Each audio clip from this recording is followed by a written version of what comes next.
What up? What up? What up? What up? What up? What up?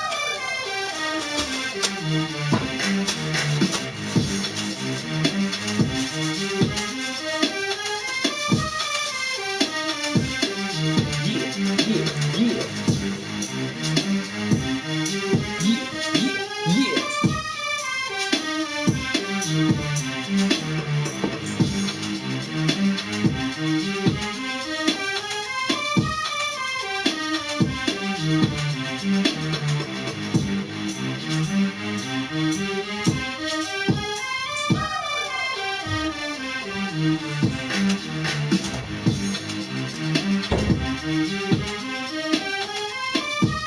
Don't forget my syrup on Friday. yeah. What? I said, don't forget my syrup on Friday. And you know, Marcy asked me a good question today, and it just came out of nowhere. So we were all in like the kitchen part of the lunchroom. It was me, Marcy, and Mickey was in there. But in the other part, I think Lori, Ryan was sitting out there, and Renee was sitting out there, and me and Mickey were in the kitchen, and then Marcy came in, and Marcy hugged Mickey. Hey, Mickey. Hey, Travis. How you doing? Hey, Marcy. How you doing? I'm fine. Travis, let me ask you a question. Do what? Do black people like being called black or African American or like what is it that you prefer to be called? So I hit him with some shit I just heard the other day. I don't even know nothing about nothing of this shit. Really, I said Nietzsche. Nietzsche. Because that's what fucking. Don't tell them that and get them in trouble. Nietzsche. That's what motherfucking Dane Calloway say you should call yourself, yo, as an indigenous colored person from this region of the world, yo. Call yourself Nietzsche or Moors. Moors or Moroccan. Yeah, or Moors. And I was like, the average black person don't care. They don't care if you call them black or African American. It don't matter to them. Because we've been conditioned. I mean, And- what and are we supposed to actually be And called? that's what I said. I said the only thing is like I'd rather I be was like called black brown people. than Black people in America we have never been able to label ourselves. We're always given a label. African by American, somebody. Afro American, Negro, colored, black. Like we never came up with none of that shit, yo. Out of everything, All that shit come from like. out of everything. I mean, to me, the most disrespectful is colored. But then shit, I said. Don't call me colored. I'd be mad. I was like, Person of color. really, color ain't a race. You know what I'm saying? I was like, you can call yourself whatever, but you know you're Filipino. You see, black people, we can call ourselves whatever, but then we don't know where. We can't trace our motherland back. Like we don't know where the fuck to go back to. Everybody else do. I said that's the only that's the main issue with us. Like we can't trace our shit back. So Fact, people can yeah. call you. They can look at you and say you're brown or you're a person of color or whatever, and you can turn around and say no, I'm Filipino. See, I can't do Right. that. You can call me black or African American. I can't say no, I'm fucking Swahili or I'm fucking Kenyan. I can't do that shit. Yeah. And that shit is all thanks to slavery. So now I'm trying to figure out, you know, should I be saying I'm from Kenya or should I be saying I'm from Kentucky or one of the Dakotas or some shit like that? Like my people been my family is from South Carolina. Have we always been on the eastern coast of Turtle Island for generations back in time? Like that may be my native land is right there in South Carolina. Who the fuck knows? Right. That is true. But yeah, Marcy just came out of nowhere with that shit, yo. Just like, and now tomorrow I'm gonna come out of nowhere and be like, yo, Marcy, why you asking me that question? What made you ask me that? Wants to make sure she's being politically correct. But she was like, well, you can be called a person of color. I'm like, but that includes everybody. She's like, yeah, I get, because I'm a person of color. That's what I was gonna I'm like, say. exactly. And for some reason, person of color doesn't. I don't like it, but it doesn't make me tick. But if somebody called me a colored person or you a colored person, I'd be like, bitch, shut the fuck up and watch your mouth. That's what I say. Everybody else has that advantage over the so-called American Negro. We don't really know where to trace our shit back I mean, to. if white people were allowed to publicly say nigga, they would just call us niggas. To be honest. Oh, you already. I mean, if we're being frank, I'm sorry, but This is how it shall be. Furthermore.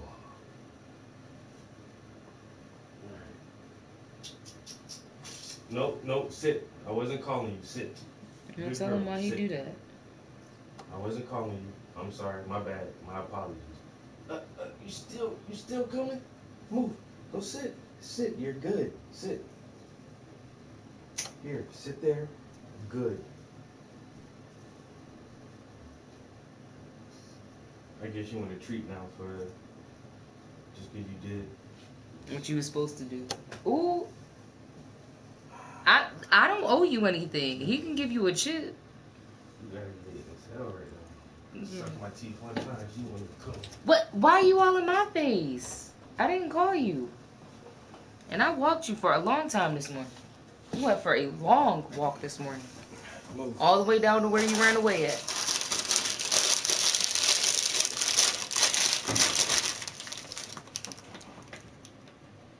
And now you're gonna act bougie. Eat it. It's good. You just ate it. Oh, well, I guess you don't want nothing then. Well, bye. Get on then. I'm out. I'm out. Alright, ain't shit over here for you. You got some hot chips, some weed, and some liquor.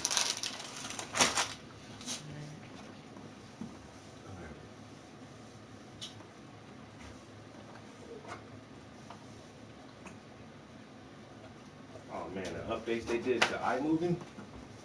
Nice. Shit kind of sweet, yo. Just don't like one thing about it. Like when you're typing, Mm-hmm. you can't like start a new line. That should make you type everything all on one fucking line going straight across. That's strange.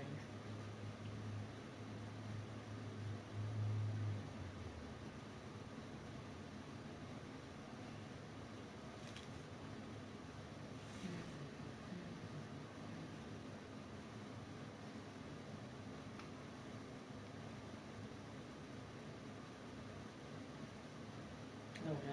That was a mistake.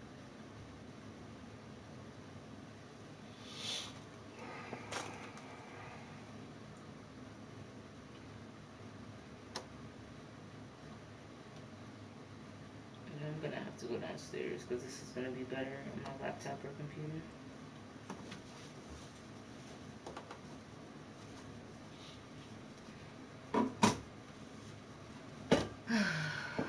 Today was actually good for a Monday. I was surprised. Oh, okay, this is pain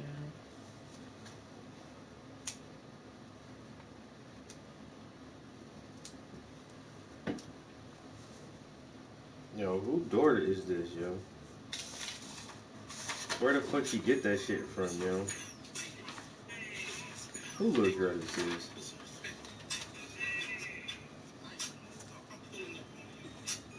Put some respect on my name. I knew it was her again. Why she look like she really could be my daughter though? That face at the end though, like She was not playing. You thought she was? Maybe. y'all finished or y'all done?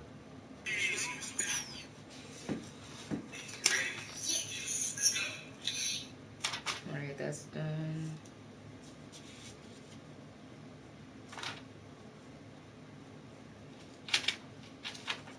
That's done. Once I do the ones that got like the little faces on them, then it don't really matter as much.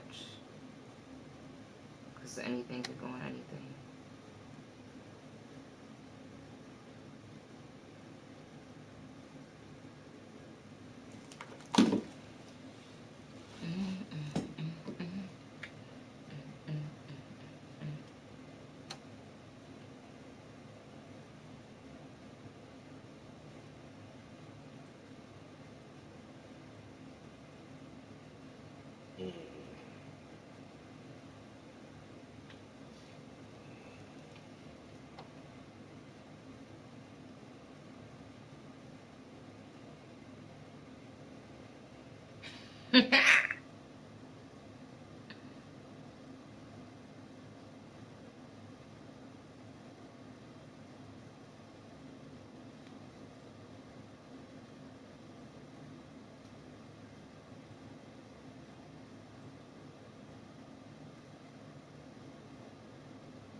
God.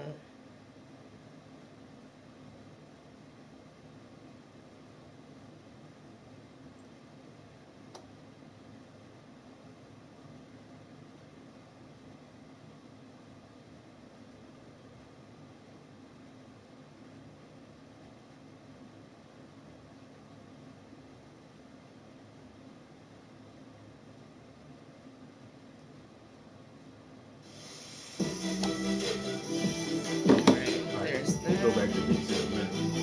If you want to get on the beats, let me listen to this real quick. Another occasion where Sean, my producer, has enlisted me to endure psychological and emotional abuse for your amusement. But I like his voice. He has a very deep, manly voice. And this time we are descending into the caverns of TikTok. This time we're descending into the caverns of TikTok. The polyamorous community. I'm not. She already says polyamorous. That's the way a man would say polyamorous. Where a mask and especially gloves, a white man named Matt Walsh. Look how full his beard is. Because he wants to be like Crowder. Are in open relationships. Bought the same shirt that Crowder has in his closet. And I'm telling you, Crowder, my girl says Matt Walsh is trying to their lifestyle. Crowder, I don't even like you, but I prefer you over him. So please cancel this nigga for trying to steal your shine. Look, this dude has glasses on though. Just to see, just to get a little taste. And we'll start with an easy one. Let's look at this one here. He wears them all the time, so he's different.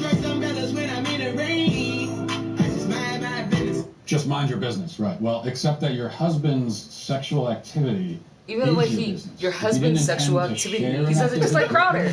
Like, nigga, you even stutter and pause the same. Like exclusively your business? Exclusively? I heard all white people was related. I knew that was your cousin. Is this even a marriage? For what reason is it a marriage?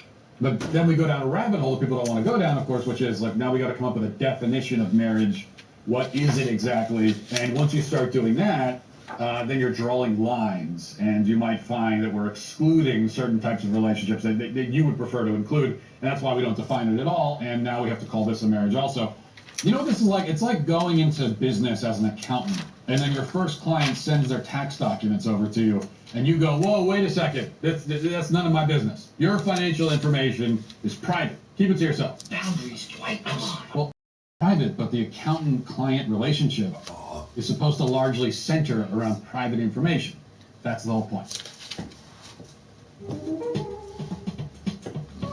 I might have lost the thread of my analogy a little bit. I don't know where I was going. I think I made a point there. I'm pretty sure. But let's keep watching. So my husband casually dropped today that he met this chick on Bumble that's only in town for a week, so we all know what that means. So I sent him a text like, babe, live your best life. If this thing goes all night, you want to go back to her Airbnb, you want to stay so that you can hit it in the morning again. Live your best life, babe. I got it here at home. Why did I do it? Because I'm such a good polyamorous wife, first of all. But also because you put that karma in the bank and then y'all girls gonna cash it out later. If you want to be good at polyamory, you have to show up for your partner the way that you want them to show up for you. And if I had somebody roll into town, you better believe Ooh, I would. she said, "I'll give you that one, cause mine is coming, nigga. Mine is coming." There we go. That's That's fair enough, though. That's the whole shebang. I mean, if she wants the same exact thing, what's the Why problem? do you have a I'm not into it, but I What's don't see the point problem. of a quote-unquote open marriage, which is a contradiction in terms? It's an oxymoron. I mean, it is, Open but marriage is security, Marriages though. are closed by definition. That's the point of them.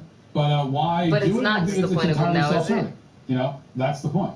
This is mutually Because for me, agreed if we upon get married adultery. One beyond adulterous security, spouse tolerates if something the happens adultery to of me, the other you're the spouse person so that that can make she the has a decisions, license and to vice behave the versa. same And if way. something It's happens also to me, emotional then you blackmail get at the the same money. time. But Or putting karma in the bank, as she puts it. Again, we see how the marital union that's what I'm has saying. Like, been he's saying flipped on it its like, head, oh, gutted, marriage empty, is just hollowed this. out, Like, yeah, it's rendered religious, pointless. but not really. I Marriage is mean, supposed to gay be a people can get loving married, and so it's not sacrificial religious union between anymore. two people who pledge to serve Right? one another until death. That's what marriage is. I don't know what other point it could have if it's not that. And letting your spouse sleep around so that you can also sleep around is not loving service. I mean, it's self-service. I feel and there's you, a difference. bro. The difference is that those two things are opposite. But that's their A few agreement. decades ago, private citizens used Puff to be said, yo, largely that, sup? private. Yo, What's what up, changed? Puff? Well, the internet. Think about everything you browsed, searched for, watched, So, or tweeted. Now I imagine still- all of he's that trying data to make being an argument, but I culled, still didn't collected, really aggregated hear by his third parties. argument, like, Everyone is a public figure. You're just Third saying parties it makes you to feel identify bad, me and but harvest my data. say other people. If, like me, you believe that Yeah, your he's- data is your business, EXPRES. Well, we haven't heard yet from a polyamorous man. So we've heard from the women. Let's hear from a man. I use that term loosely, of course. I mean, she's like, I'm gonna let my man do him so I can do me. Saw your wife with another man. At first, I was like, bitch, you just gonna let your man fuck off like that? But they're in an open relationship. Did they have bad food? Yes. Who was holding the bag? She was.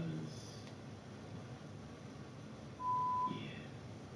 Yeah, I have to say, I take great exception to the fact that this is a bearded man. To see a bearded man cuckolding himself like this is extremely discouraging to me. It brings shame on the whole community of beardsmen. Nigga, cut it Of out. course, the cuckold effect. Kind said of, beardsman. he affects Get this out of here. ironic pose, unconcerned that his wife is being sexually satisfied by another man. All he cares about is the leftovers. Get it? He's not a lame, jealous cuckold. He's a cool, sarcastic one. That makes it all better. So there are really two options here, I think. When we talk about this guy and trying to interpret and understand, no. One is that your wife is out with another man, and you're pretending not to be bothered by it, but really inside you're dying and you're eating yourself alive. You're drowning in resentment and jealousy, and you hate your life. Can we talk about this not in front of everyone? But you're trying to convince the world, but really yourself. Bible. So that's possible. Two, you've been so neutered, so thoroughly defanged and deballed that you actually don't feel anything anymore when your wife openly cheats on you. Zenith, your husband. Oh no, he knows all. You're a lucky dog. I'm not sure which is worse. Pathetic beyond words. Do know, though, is that I can't watch any more of these videos. So, that's it. You still didn't make a strong argument why people Right, shouldn't you have those relationships. personally disagree with it, and Well, I mean, I get what he's saying because I'm territorial too. I don't want to share you with just anybody. Like, not just have you. Oh, you know what, babe? Just go off for a whole weekend. Like, no, I'm trying to have fun. But I mean, like I said, she's like, that's our agreement. Like, he fucks off, just tell him don't trip when I go fuck off. Like, I think that's fair. Sound like swingers to me. No, they're definitely not swingers. They would be Well, doing open this- relationship, whatever. Open relationship. I mean, to me, it's all the same. I mean, swingers, yeah, they're more active. Like, they're going to swinger clubs and doing this and doing that. But either way, like, either you're monogamous or you're not. So, swingers are not monogamous. Polyamorous, not monogamous. Puff said I would be the only swinger in my marriage. I got the money. But see, that's my problem with that, is people that say that they want that lifestyle, they're not okay with their woman doing the same thing. So, you know, if that's what you want, that's fair. But just because you got some money, that don't mean nothing at all.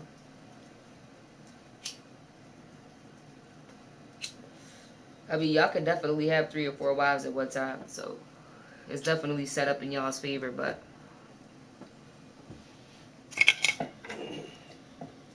She don't understand it, Puff. I done tried to explain it to her a couple of different ways, and it's the same thing. She expects that she can do the same thing that a man can do. I don't expect to do the same thing that a man can do in every extent, but I do expect that a relationship is fair. And if what I have to offer you is not enough, then what you have to offer me is not enough. And I don't think that there's anything unfair about that. Mm-hmm. Y'all have sisters and mothers and people like that. Y'all because y'all want it. What's there to understand? If y'all don't understand where I'm coming from,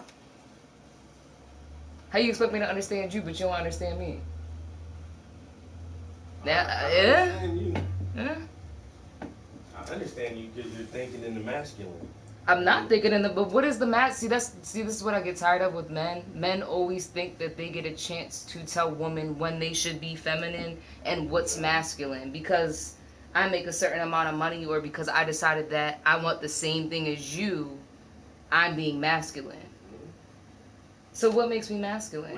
When it comes to sex, like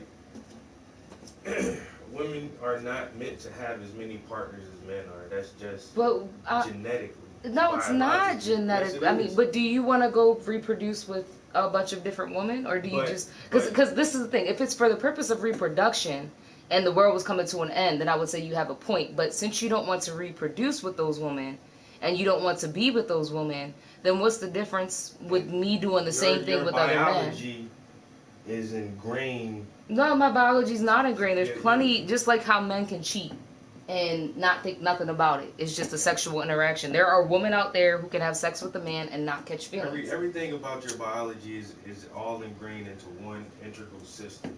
So there are certain fucking animal instincts that you have that you cannot escape. You just cannot escape that shit. There are certain shit that our bodies do and certain things that we do that you can't escape from it because it's a fucking natural instinct. And so just because a man's body biologically and chemically is formulated a certain way, even if we're not, even if a social construct tells us that this is not morally correct way to live your life and you should live your life this type of way, you still can't override a fucking biological. You can override anything. So you're telling me that a man can't prevent himself from cheating because it's a biological instinct? A man can definitely present himself from cheating, but that doesn't mean that he wants to. I don't care about what y'all want to do because it comes back to see, you're not a woman though, so you can speak whatever you want about women, but we have desires too. So who's to say that we're not attracted to other people and that we don't want to sleep with other people? Like I said, that is the way that modern women think. Okay, then so away. once again, and if you look at any culture throughout all of fucking history, as far as history go back, in every major culture that you can think of, a man has more than one wife. When a man can afford to have more than one wife, these men have money and can afford to pay for all of these separate lifestyles. Men had more than one wife before there was a such thing as money. before money ever Within the existed. last 200 or 300 years, the men that It have still don't multiple matter, wives he's have been a having bunch of multiple money. wives for thousands of years. It Even the doesn't Bible- matter. Just the like Bible y'all have been stories go ruling the back. world. Okay, and y'all have been ruling the world for forever. That doesn't mean that it's fair. I guarantee you, if women ruled the Because world, men built everything. We don't rule the world. We who do y'all come from? I hate having this conversation with men because y'all always act like y'all are above women and y'all Nobody aren't. says a man is above a woman. No, but that's how this whole world is set up, and you're literally proving the point right now. You come from a woman. You wouldn't be here without a woman. Yes, it takes a man to make a baby too, but a woman carries you for 9 months. A woman puts you through everything, and 9 times out of 10, when the man is not there, the woman is going to take care of the kid, even when the man doesn't. In the 9 months while a woman is pregnant and the baby is gestating, she cannot get more pregnant and produce But she more can life. still have but sex. A man can still But go around and produce yes, more life. hypothetically, but all of y'all are not trying to make babies with every single woman. So if we're speaking in a realistic situation, the only reason you want to sleep with other women is to get your dick wet. Not to reproduce, not to bring more life, not to make her a wife, or because you can afford to pay for her household or the next household. It's because you're a biological man, and this is something you want. Our biology is built so there are natural animal instincts. And there are natural animal instincts in women too that we suppress. Every woman's not built the same. I don't know why y'all keep doing that. And Pup, I'm not saying that there was never a matriarch. I'm not saying that there wasn't. I'm just saying that there's been a patriarch for so long. But it's not about woman versus men, because it should be, we're different. We're equal but different. We have different things about us, and I understand that y'all are made different, but if you're not a woman, you really can't speak for how a woman feels on the inside, because you don't know unless you speak to a woman. And I'll be honest with you, I don't know about all that instinct shit. It's not an instinct for me to be with one person. I'm conditioned to be with one person because that's what I've known my whole life. But if I grew up with some shit that was just like, being open relationships, then that's what I would like. I'm monogamous because I come from a family of monogamous people, and that's all I've ever seen. So my thing is, if you want to be poly, fine, but then let your girl sleep with other people too, because it's not to reproduce. It's not to reproduce because you don't want more kids. So it's not to reproduce. It's literally just for fun because you're saying it's biological. I'm a man and I can't control it. You can't argue that it's to reproduce because it's not to reproduce. It's not to build some shit together to have some fucking colony and build that shit. Like, it's not for that. It's literally for pleasure and for fun because you're a man and you're saying, oh, this is how I'm built. Okay, fair enough. But all I'm saying is that if that's how you're built, then be fair and let your woman step out too. How can you keep her constrained and you don't want her to do anything? You don't have to keep her constrained. You find a woman who understands the goddamn planet, and she won't want to go outside the bounds anyway. Well, I guess I don't know. I guess I'm the wrong woman because I want my man to myself. That's just me. Like, I've always been a one woman man, and it's always been that way. I expect for my partner to be monogamous because I'm monogamous. And if you're not going to be monogamous, then I'm not going to be monogamous. I think that's fair. I don't think that's masculine at all. I think that's fair. And I was raised by a woman and I have brothers, and I think that both genders would say that that's fair. But that's why it's not for me. But I don't judge. I'm not like, ooh, you're into poly. Like, if that's what you like, hey, that's what you like. But also, this is another thing too. Like, why do so many people that are poly get in relationships with people that are monogamous? And then, I'm not saying you, but I'm saying in general. And then you get mad when your partner is mad because you cheated. Like, y'all came up with an arrangement. So you crossed the line because they said, yo, we're going into this monogamous relationship. But yet here you are still seeing other people just because they don't understand. But if they did that in return, would it still be cheating? Yes, because y'all agreed to monogamy. So that's my only thing. But like with that couple, I don't see the problem. Like, she said, yo, he can go do whatever because when my dude comes into town, I'm gonna do whatever. And I think that's fair. I think that's fair. I don't like the double side to it. It's like, why does a man feel like, oh, a woman just needs to understand this is just me and you can't be set up, even though you feel like this on the inside.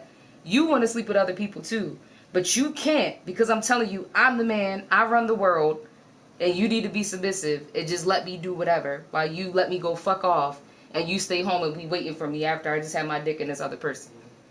Yeah, no.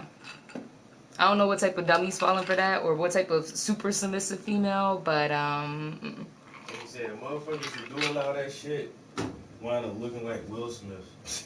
He one of the richest motherfuckers in the world. That motherfucker get out, they look stupid as shit. and that's the funniest thing about them because They look stupid. he did it to her for a long There's a time, difference. and then now she finally got a Yeah. dude, and then now you look stupid. No, it's just it finally blew up in his face. Y'all can't take what y'all dish. It's just for y'all, it ain't that deep because y'all are men. For her, it wasn't that deep either because clearly she cut the dude off. She was just like, look, you my little young. Like, she treated him straight like a dude. Like, he was crying in his feelings, making R&B songs, and she's just like, dude, whatever, get over it. We smashed. Like, straight how most dudes carry it. So here we are, got the perfect example of somebody being chill, being whatever. She just wanted to get her, sleep on out of it, and he agreed to it. So he knew, I guess, or maybe he didn't know, I don't know. But either way, you agreed to it, and she did it, and now you hurt, and you like, damn. But how you think she felt when you was doing that? You think she felt those same feelings? Oh, but fuck her feelings, though. What the fuck she felt? But fuck her feelings. Fuck how she felt when he was doing that shit to her. And that's what I'm saying. Like, I'm all for fair is fair. I don't care for Jada Pinkett Smith. I feel as though she embarrassed Will. Not to bring that up, but I feel like she embarrassed him and put him in a bad spot. Her, why you give a fuck if he embarrassed her? I'm just being fair about the whole situation. I do think that he definitely fucked around on her. There's so many rumors about him in general. I mean, there's rumors about him in general, but the thing is, it's a rumor. You don't know. But the truth is that, he stepped out first. I guess, I don't know if they were in an open relationship or not, but he definitely stepped out on her. And even like his first baby mama, he was running back and forth between them for a while. And this is like public information. Like, this is not like me being some groupie gossiper. Like, this is just public information, like, that everybody knows. So he did that, and I'm not saying that it makes it right, because if you cheated on me 10 years ago and I cheat on you today, that doesn't make it right. Come on, that was 10 years ago. You being petty now. Like, you really had to get revenge 10 years later, my dude? Like, alright. So I'm not saying that it's right, but all I'm saying is that y'all are in an open relationship. No crime in that y'all agreed to. And you did that, now she did it, and now you hurt. Only difference is that she shouldn't have let her shit get found out. And she was, like I said, she's sloppy. No excuse to her. You don't sleep with your children's friends. That's weird. Who does that? Like, I don't know. Like, that's just weird to sleep with your kids' friends. And then to, like, say you never wanted to get married to Will, and, like, she's completely embarrassed him, and she's a clown. So, screw her. But the point is, the principle is, when a female finally did that shit back to him, he could not take that shit. He's snapping. He's breaking. And that's why I don't understand about men. Like, why can't it just be a screw for her, too, just like it was for him? Because that's all it was. She was like, look, August, you look good, you fine, but that's it, we done. And that was it. Move. So, I don't know. That's my woman's perspective. But I get it. I get why y'all are the way y'all are. And I understand that men can have sex without feelings involved and whatever. But for me, it's just like the exchange of energy. Like, I don't want everybody exchanging my energy. And I believe in soul ties and all that stuff. So, like, I don't even want to be with a man that's just sleeping with everybody, because it's just like, why? Like, haven't you been past that part of your life where you don't need to sleep with everybody who's attractive to you? Or is life just one big party and you just want to fuck until you're 90 years old like Hugh Hefner? Like, that's not even my cup of tea as a person. I don't know. But again, that's preference. There are women out here that really don't care. And like I said, a threesome is one thing. That's different. But like, just being in a straight up relationship where your man can step out anytime he want. On Saturdays, he's going to see this other chick. And on Thursday and Friday, he sees this other chick. What you think I'm going to do from Thursday to Saturday while you gone? Just twiddle my fingers and thumbs and wait for you to get back like a good girl? Better go to a knitting class. Yeah, no. Yeah, that's where you think I'm going to be. No, that's dead. And once again, I'm not saying us, I'm saying in general. But like, if me and you weren't together and I met somebody else and they were like, yo, this is the deal. Like, yeah, okay, so from Wednesday to Saturday, what you think I'm finna be doing? Okay. Don't ask me no questions about where I'm at. No, you can't go through my phone. I don't want to go through yours. Don't ask me no questions. Yeah, pussy and dick different though. Pussy rack up miles like dog years. So what? And so do dick too. And so do dick too. And I want a dick that can, you know. Pussy get too much mileage on that shit. That shit don't be worth a damn, yo. I guess you go not. sleep around with motherfuckers. It don't even take a lot of men. Not really. Like I 8 mean, or 9 men. Pussy beat on roll out. Hey, that's how I feel about dick too. I don't like no hoes. Goddamn. I don't want no nigga with a bunch of mileage that everybody can say they fuck. I don't want to take my dude places and the girls be like, oh yeah, I fucked him. Pussy Oh yeah, can't girl, me too. Take the mileage like that, bro. Yeah. That shit rack up miles, like I said, like dog years. That shit. Not good pussy. And that's why you don't fuck 10,000 people. Unlike men, which y'all like to do. But, you know, like I said, if he's gone from Wednesday to Sunday, get you another little boyfriend. That man might be on a business meeting. You don't know. Yeah, you ain't supposed to cheat on your man that's there for his business meeting. That's dead wrong. I don't condone That's how I know cheating. I can't work out of town. Cause as soon as I'm gone for 3 or 4 days, she gonna have a little assignment or somebody over this motherfucker. That's wild. Yeah, the same dude who just told me that I need to be a good girl and knit while you gone for 4 days. Not on a business trip. What they used to call him, Jody. Man, Jody at the house, boy. Call Jody over. Good thing we're in a monogamous relationship, babe. To my knowledge.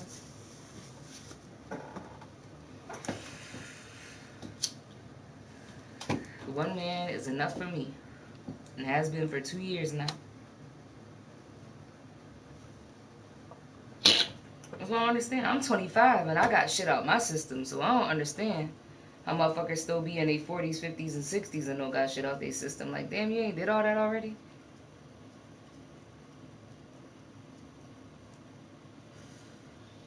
I don't even want to go to a club, a party, or do no extra shit no more.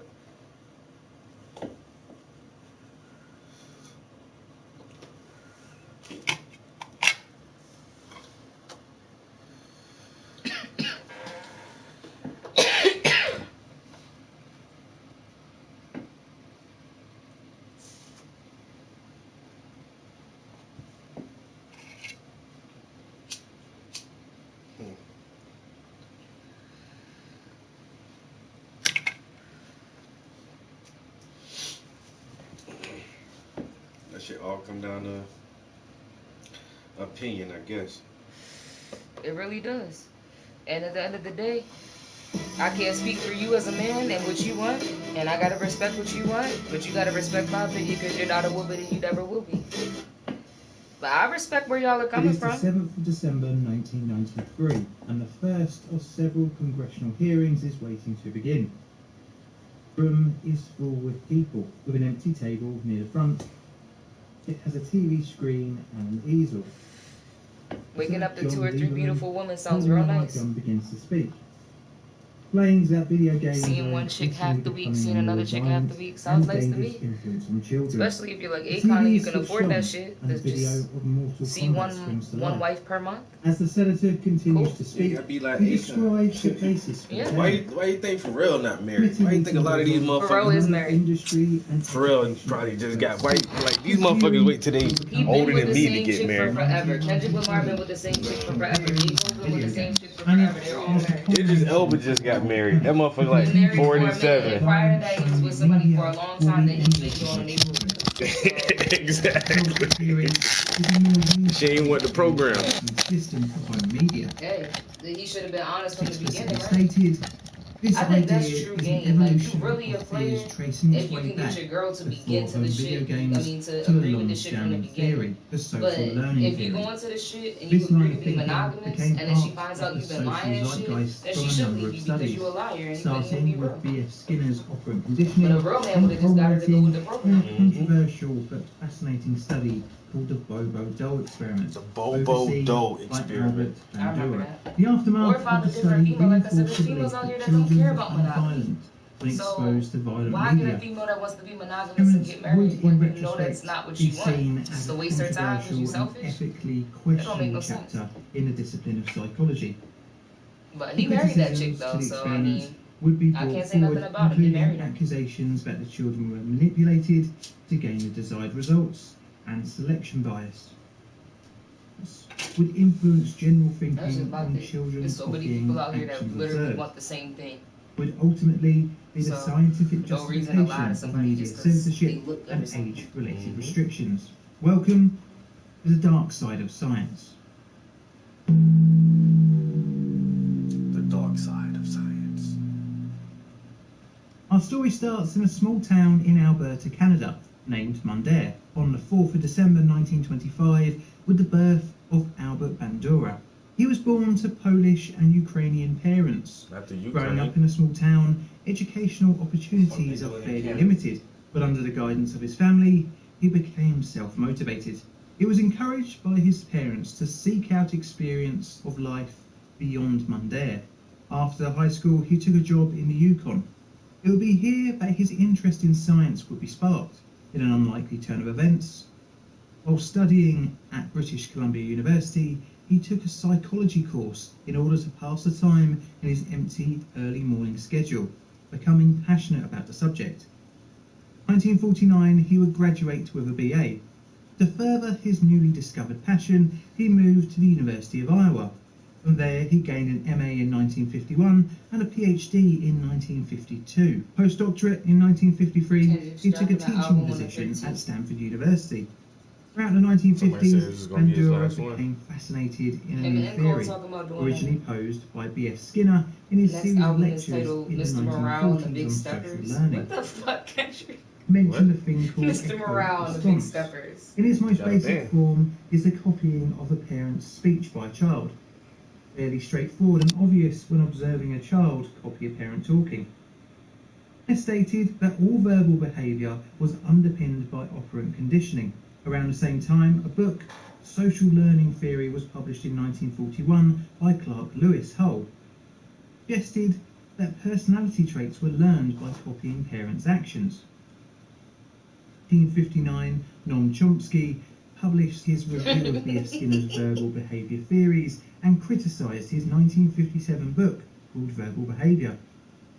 He said that operant conditioning alone could not explain our ability to learn language, and instead there is something more. Skinner's theory was right, then to learn a new response would require multiple attempts and positive reinforcement, much like how you train a dog to sit. In the same vein, Bandura set out to find if learned behaviours were from operant conditioning, i.e. from reward or punishment, or from imitation, i.e. watching another do something and copy it. The particular thing that fascinated Bandura was aggression. Social learning theory, 3 models of observational learning are posited. Models where a person is demonstrating the desired behaviour to a participant. Verbal instruction, in which an individual describes the desired behaviour in detail and instructs the participant in how to engage in the behaviour. Symbolic, in which modelling occurs by means of the media, including movies, television, literature and radio. Stimuli can either be from real or fictional characters. Working with one of his first doctorate students, Bandura set out to prove his theory. Quoted in their 1959 book, Adolescent Aggression. The book involved looking into the origins of antisocial behaviour of 26 adolescent boys. Each boy and a matched control were given an intensive interview and a TAT-like projective test. The parents were also interviewed to determine their attitudes about and how they actually handled problems relating to dependency, aggression and sex as they arose from day to day. Oh my God. The next study would be the culmination of his research, and that would be to put the theory into practice and see if a child would copy a model doing a certain kind of behaviour, and this involved a strange item, a large blob clown doll. I see this app right here. It's called Audible. There's actually a better way to make money on app. Is Bobo, clown doll. Although a kind of creepy looking toy, he is a bop bag and is intended to be used as a safe way for a child to practice boxing, bouncing around and generally playing with. Well, that's what my daughter does with it. An unlikely tool for a psychological study, but it would become a vital part of a classic series of experiments. The doll experiment would start in 1961. But first, let's look at the method that Bandura set out. The study involved 36 boys and 36 girls who had been enrolled in the Stanford University Nursery School from the age of 37 to 69 months, with a mean age of 52 months. 2 adults, a male and a female, served in the role of model, and 1 female experimenter conducted the study for all 72 children. The children were split up into 8 experimental groups of 6, with a control group of 24. Experimental subjects would be exposed to aggressive models, and half were exposed to models that were subdued and non-aggressive in their behaviour. These groups were further divided into male and female. Subjects that experienced the aggressive and non-aggressive models had same-sex models, whereas the others had an opposite-sex model. Each subject would be exposed to the scenario individually. This was to prevent the children from copying one another. The child and model would be brought into a playroom where they would be confronted by the Bobo clown doll, seated in one corner filled with things such as stickers and stamps. The adult model sat in another corner with a toy set, a toy mallet, and the inflatable Bobo doll. Leaving the room, the experimenter explained to the child that the toys in the adult corner were only for the adult to play with. In the aggressive scenario, the model would initially start playing with the Bobo doll. After a short while, the adult model would start to verbally and physically assault the doll. It would also use the mallet. For a period of 10 minutes, the experimenter came back into the room, kissed the adult model, and took the child into another playroom. In a non-aggressive scenario, the Bobo doll was completely ignored and the model simply played with the other toys in the room for the 10 minutes, before being dismissed, and the child, like in a previous scenario, was taken to another playroom. The experiment involved the child being allowed to play in the second playroom with some toys. Frustration, after around 2 minutes, the experimenter would tell the child they would have to put the toys down because they were reserved for other children. They could instead play with the toys in the experimental room. In this room with the Bobo doll, the child was allowed to play for 20 minutes, while an experimenter evaluated the child's play. The experimenter would record each time the child would initiate aggression in 4 ways. Yeah, they didn't make it interesting at all. Physical acts such as punching, kicking, sitting with the Bobo doll, hitting it with a mallet. Yeah, I never heard of this experiment. You never heard it? It's just like a little doll. The measure kicking was it. any verbal aggression towards the doll, especially if it mimicked the model.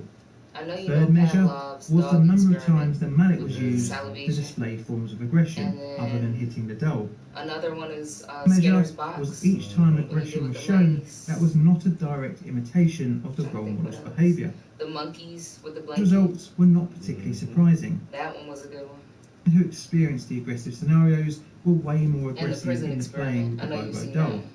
Results The 2 groups of also people, showed and some that of if them the were model guards and was some of of the them same were gender as the Yeah, child, Those are like the then they most would like be even classic more intro aggressive. psychology experiments. Aggressive that were you could boys think who of, had but a male for model me, who had shown Skinner's aggression box. towards the Like, Bobo doll. yo, these fucking mice and rats are Between smart the as two shit. genders, Bro. males exhibited The dog test is 270 another good aggressive one, too. instances Yeah, the dog compared to test, and then 128 the baby little instances Albert. exhibited by females. After Remember the that one where they experiment, made him Bandura scared? wanted to dive You deeper. could take that in, but little it would Albert take experiment. another 2 That shit years was before weird. he upped the ante. But I'm gonna go downstairs and work on my stuff.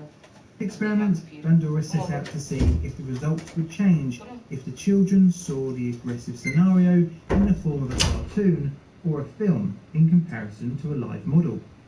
Bandura also thought that maybe the children would experience a cathartic effect by seeing the aggression through the medium of media. Would watching the aggression on TV create the same response as a live model? The number of subjects was increased from 72 to 96, but like before, they were from the Stanford University Nursery and were divided into 3 groups. An aggressive group, a pre-recorded model aggressive group, and a cartoon of a cat being aggressive to the Bobo doll group. There was also a 24-child control group. Like before, they were subdivided again to gender. The results from the 1961 study were used as a control for the experiment, and like before, Each subject experienced the aggressive scenario individually. Or, after the exposure, the subject was played due to the children being almost trained into being aggressive by placing them in a frustrating situation before observing them with the Bobo doll. There is also a question of... I've got Patreon and YouTube membership as well, so check them out if you...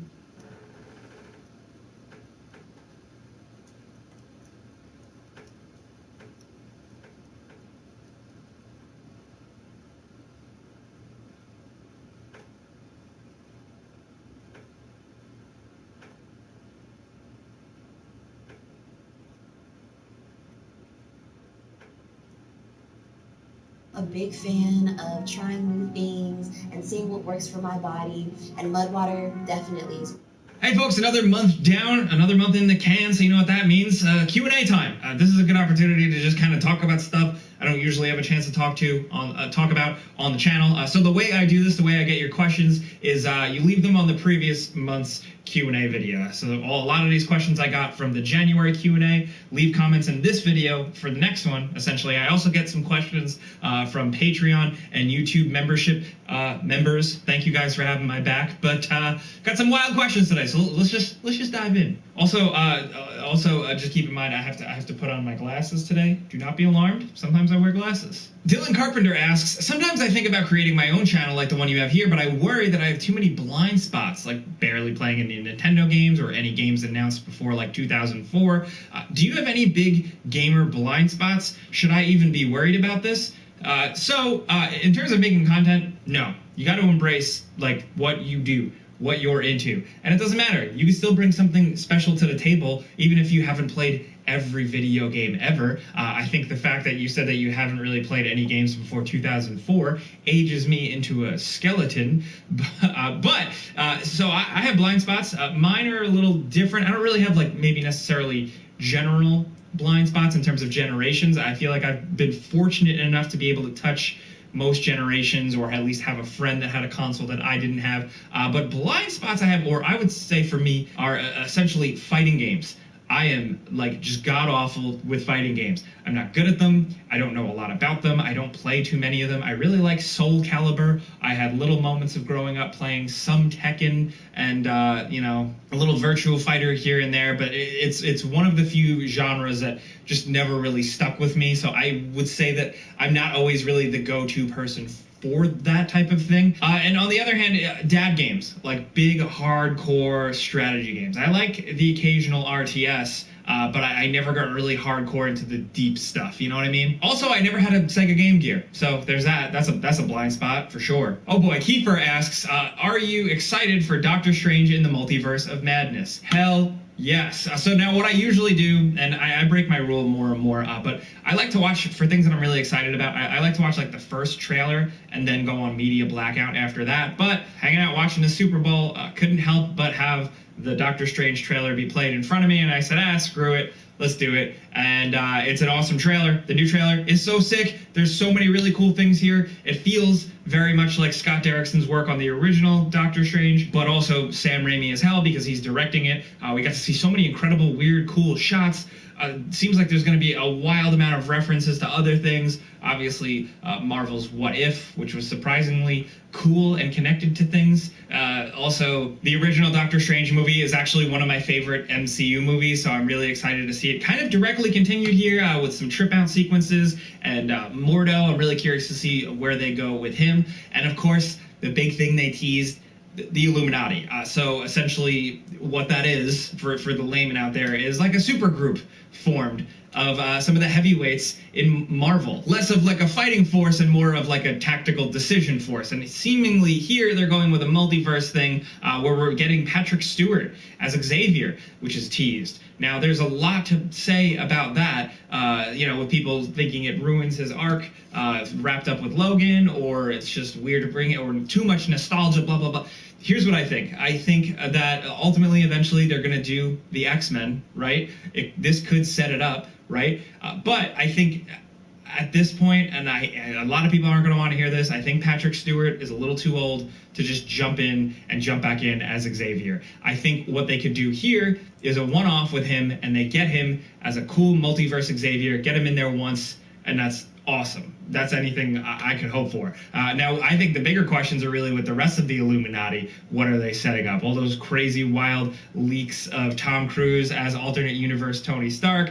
The fact that in the Illuminati is originally Namor isn't the original Illuminati. So, like, what are they going to just introduce Namor? I don't think so. I think Mordo might actually have a place here. I could go into this whole MCU Marvel bullshit down a rabbit hole, but I'm sure some of you guys are like, what the hell? I didn't sign up for this. But the Doctor Strange Multiverse of Madness checks all of my boxes for things I like about these types of movies. Doctor Strange, Sam Raimi, yada, yada, yada. So, yeah, that's where I'm at right now on that good-ass trailer. Dylan says, first of all, you retweeted my mini ITX build on Twitter, and it absolutely made my freaking day. Shout out to you.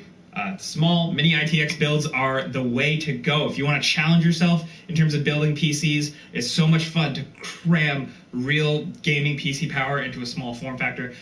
Here's my build is on screen here. Absolutely freaking love the thing. I got a 2080 in there and it's doing great. Airflow, temperatures are fine. Everybody, you got to see it to believe it. You can do it. But anyway, I just...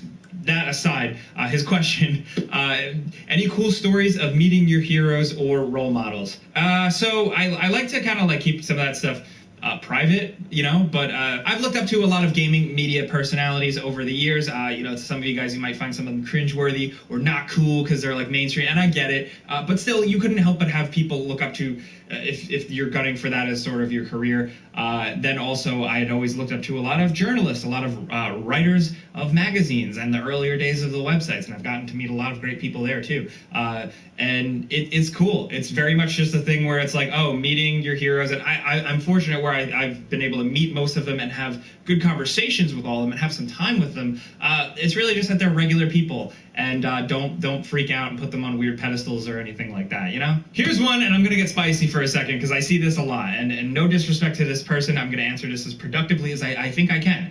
So Thomas says, why are games getting so boring? I have a Switch and an Xbox Series X, still trying to get a PS5 as that's what I want the most, but with games not being completed before release nowadays, seems to not get into gaming like I once did from a kid to my teen years. Games pulled me in. They were fun, exciting, new, fresh, kept me wanting to play. Now I'm 31 and I'm worried I might be losing my love and passion for gaming like I once had. And also, thank you for the kind words. And this question is really interesting, so don't take this as like a personal attack to you. But you said that you're 31. I'm 31. Granted, I play video games for my career, so there is obviously a bias.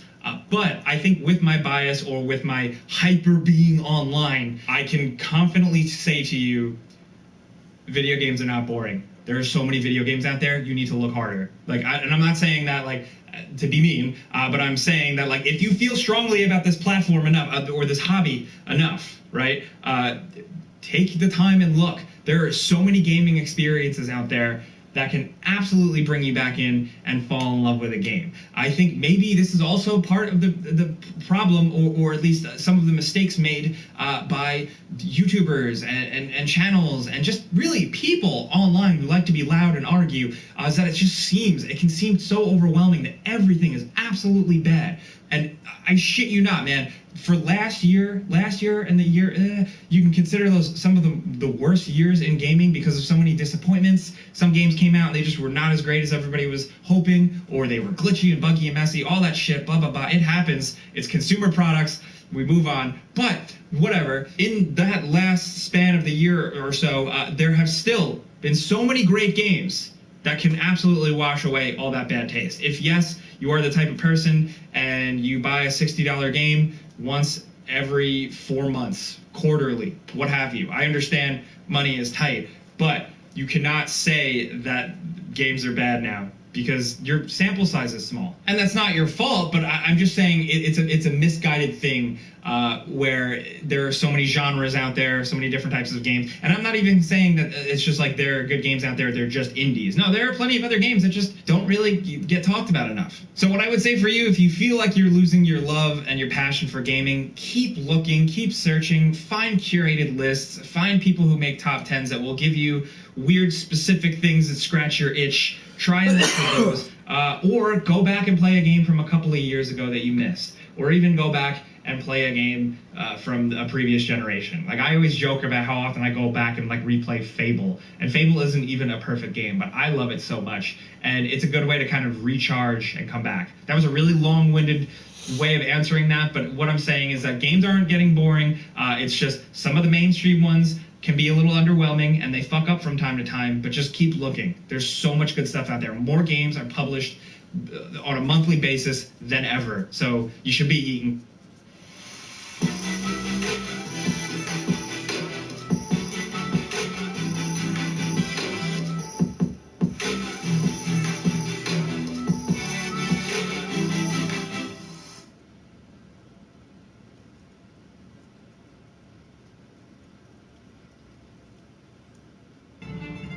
Celia, It's been a long time.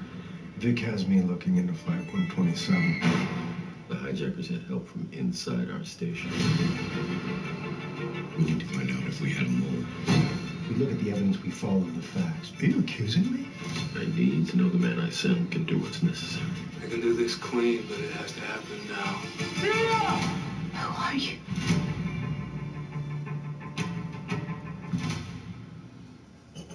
The Witch King asks, what are your thoughts on The Lord of the Rings and the upcoming series? So, I love Lord of the Rings. I don't think I've ever really talked about that. I've read some of the books. I've read The Hobbit. I've read The Fellowship. I absolutely worship the movies. Not really into the Hobbit movies.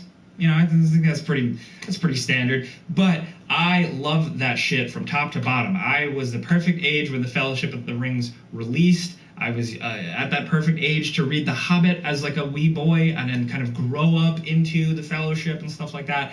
And they're great. I think they're perfect watertight movies. I actually have weird takes about the extended editions because I love and I think they're so perfectly made the way they are that the extended editions were hard to kind of for me to adjust to because they threw off the flow so much that I had come to know and love. But I have all that shit on like 4K UHD. I watch the whole series like once a year, and I think the new Amazon show looks pretty cool. The teaser we got was small. Amazon as a studio, I don't know. Okay, I mean, it's depending on who's involved, like, I don't know. Streaming platforms, I always get wary of when they just have a bunch of money and try and brute force ideas. It works out a lot of the time, but I'm becoming more and more wary of big, expensive projects and movies and shows that just kind of feel like existed and they weren't that great and everybody got paid and everybody watched it and then everybody forgot about it immediately. I really hope that this doesn't end up that way. I think it's not going to because so far, like, that little trailer was cool. It's so short, but it's very pretty. We have some interesting characters. Just the ramifications, knowing some of the characters in the lore that are going to be here could be pretty cool. The one thing I'm not looking forward to is the discourse, the online conversation about this show, people screaming about things. Let me just watch an elf man shoot a bow and arrow, okay? I don't care.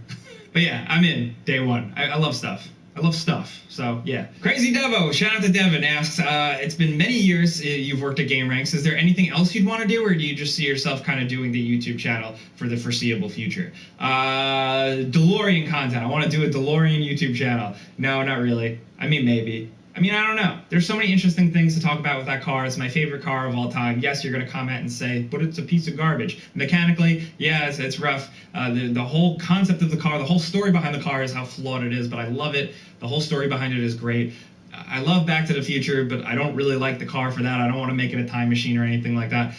But there's so much fun stuff to share about that car, the story of that car. And now if you've maybe you were watching the Super Bowl pre-show, they have an advertisement. They're bringing the DeLorean back as an electric vehicle, a new design. It's teased. They've done this before. I'm curious to see if it's actually going to go anywhere now. But yeah, I would probably do DeLorean content or nothing. I'm a huge fan of the idea of being able to not work. I'm very much like a toxic walk. I'm kind of like one of those like toxic workaholic people. It's kind of like all I do. But I also have a strong feeling and understanding that like we should be doing more than working to stay alive, That's a concept for another video though. Ooh boy, let's move on. Noah, or Doanel, asks, what are your thoughts on E3 being all online again this year? You think other cons will do the same? I just came back from CES, and while it was semi-dead, there was still a decent amount to see, and it really felt like a convention, but light. So I'm of two minds. I think real conventions, fan conventions, Comic-Con, PAX, what have you, I think do eventually need to continue as normal. People need those. People love those. People look forward to those. People plan with their friends. People book hotel rooms together. They save up. They plan all these events around it. They cosplay. That shit is like so good for people. Con-loving people are, I mean, I don't mean like they love cons, like con artists. People who love conventions are a breed that, like, I think really are wholesome and great, and they deserve shit like that, man. I think on the work side, the CES, the E3, the reporting side, that type of thing, I'm kind of starting to become okay with where things are going. I'm always going to want to go to a PAX East, PAX West, just do fun video game stuff. But for me, for video game coverage, I necessarily feel like I don't really need to go anywhere as much. Once in a while, sure, if it's an interesting opportunity, but if it goes away, I kind of at least can understand where the companies are coming from, because they're like, oh, we spent so much money paying E3 to be here to showcase our game, where we could just have a cool live stream event and hype it up, and we're good. Harry D says, if The Batman with Robert Pattinson was to start off a new trilogy, which they've been kind of talking about in the news, would you want Robin to be introduced? And who would you want the villains to be in the second and third films? So, to answer the first part, yes, I would actually really like Robin to be introduced. As much as I think this Robert Pattinson Batman could really nail this, like, perfect, gritty, mentally struggling, super smart detective Batman in a David Fincher 7-esque world, like, so cool, right? And if they get that right, you're gonna want. But I think that has kind of been somewhat done already with the Nolan stuff. We've had the realism stuff. Obviously, this is going to be like a different brand of grittiness and coolness and style. But I think the perfect way to disrupt that after establishing that is introducing a Robin, and I think doing it completely differently. I think mainstream Bat fans, mainstream people, like the whole Bat family, still don't quite have an appreciation for Robin as they could. And I think to introduce it in this way could be really different and really cool. I think the Robin could be any type of just wayward type young character, and to kind of introduce like a young character, boy or girl, in an unfortunate position, being taken in and kind of raised, but also drafted and recruited by somebody who also maybe not be technically very mentally well. Is very cool. Two people in bad positions trying to do the best they can and being awesome and being smart and being cool. I don't know where I was going with that, but now I'm just like thinking about it, and it's kind of cool. And then the second part of the question. When I was 19, I almost died. I mean, it's weird to say this out loud, but I suppose I wouldn't really have it any other way. I was admitted to Duke's. Alrighty, folks, so last night I went and I saw The Batman. My review of that is coming up in just one moment. This video is sponsored by Ring.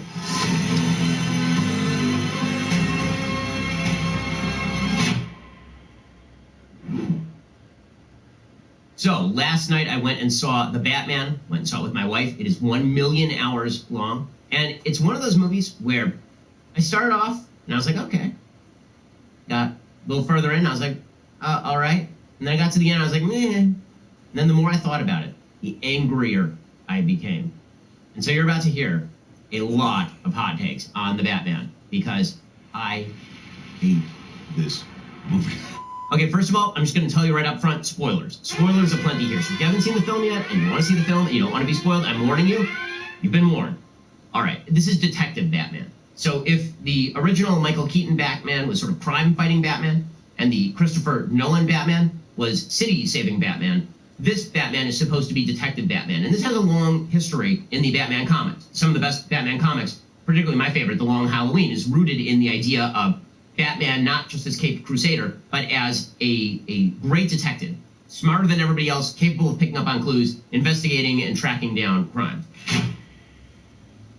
I'm going to start with what's right with the film, because it's going to be real short. So what's right with the film is that it looks great. It is a film noirish take on Gotham City. It almost feels kind of like retro Taxi Driver Gotham City. So everything's very dirty. It's all taking place at night. shot in kind of grayscale at times. It's got a lot of warm oranges and reds, but against a very dark black. So it's a lot of muttered dialogue. It feels as though it's taking place in the same city as Joker is taking place. So if you saw Joker, Todd Phillips' Joker, which looks like 1970s New York, it feels almost like the other half of that, but it seems more like the take on what future New York would look like if you were living in New York in 1970. That's sort of a good way of putting it. The music to the film is okay. I think that Michael Giacchino tends to be a little bit derivative in how he does the scores to the films. This one, he basically takes the music that Hans Zimmer and James Newton Howard wrote for Batman Begins in the Nolan trilogy, which the theme goes da-da, and here he just inverts it. So instead of da-da, it's da-da. Okay, fine. So it's a little bit derivative. But the score is totally fine. The acting is okay, as we'll find out in a second. They give Robert Pattinson nothing to do as Batman. Nothing to do as Batman. I didn't think that Zoe Kravitz had any sort of chemistry with Robert Pattinson. So she's fine. She's kind of flirty. I didn't see anything particularly wrong with her performance. I just didn't see a lot right with her performance. You have John Turturro showing up as Carmine Falcone, and he is John Turturro, so he's okay. He's somewhat menacing. The best performance in the film is Colin Farrell playing the Penguin. You literally cannot spot Colin Farrell in this makeup. There is no way that you can see Colin Farrell here. The whole movie, I'm staring at him going, that's not Colin. It is Colin Farrell. It's the best performance in the movie. Paul Dano gives a good performance in the film, although he's sort of playing the Joker a little bit, although he's playing it more wide-eyed, as Paul Dano is apt to do. The main character of the film is the Riddler.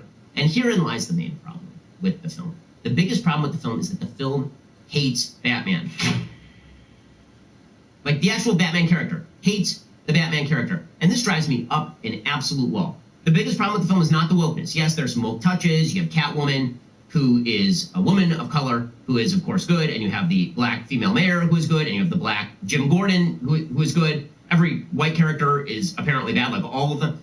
Fine, whatever. I don't really care about that. That's fine. You have Catwoman say stuff about white privileged elites, and she makes a suggestion that Bruce Wayne is a child when his parents were killed. He doesn't really have a right to be super upset about that because, of course, he was very, very rich. That doesn't kind of rings hollow. Now, a lot of these lines seem like throwaways for film lefty Twitter, but the main theme is not a throwaway. The main theme is what matters here. The film despises Batman. So every Batman iteration has to explain why a man who is a billionaire would dress up like a bat and go around beating up criminals. It's not answered. And the director doesn't know. And the writer doesn't know. And this is the problem. So in the Nolan films, to take the contrast, the question as to why Batman does this is because if Batman does not actually intimidate the criminal underworld because the city is so corrupt, no one else will do it, and money isn't going to solve the problem. And so he needs to create a theatrical kind of fear in order to dissuade the criminal underworld from participating. And then, as it turns out, he also has to save the city itself and demonstrate his faith in the city by becoming a symbol. Here, you don't really know why Batman is doing what he's doing. It's never explained. He's very wealthy. He doesn't apparently do anything with his wealth. He doesn't try to give charity. He doesn't try, and this is actually made a plot point. He's a bad man. He's white. He's a bad white man who doesn't actually give charity. He's not involved. He's not playing that as a role. Again, this is part of the problem, is that Bruce Wayne and Batman are the same character. So if you, I keep using the Nolan comparison because it is the gold standard for all superhero movies, not just Batman movies. So when you look at Nolan's Batman, Bruce Wayne is the character that Batman is playing. Okay, Bruce Wayne is not real. Batman is real. Batman is who Bruce Wayne really is. And so he has to play a fob. In Batman Begins, he's squiring around ladies in his Lamborghini, and he's buying hotels, and he's doing all of this just to cover up for the fact that he is Batman. So you get very separate Batman and Bruce Wayne. You get the same thing actually with Michael Keaton. Batman and Bruce Wayne are two different characters. Here, Batman and Bruce Wayne are the exact same character. There are points where Bruce Wayne is walking around. He's got the same dour expression, same glazed look, same kind of emo thing going on as Batman does the entire movie. And so there's no dichotomy. Alrighty, folks, well, I may not have loved the Batman, but here's the thing. Real Batman knows how to protect himself and protect his family, and you should too, because you need Ring Alarm. It's true. Ring makes an alarm. Ring Alarm is an award-winning home security system with available professional monitoring.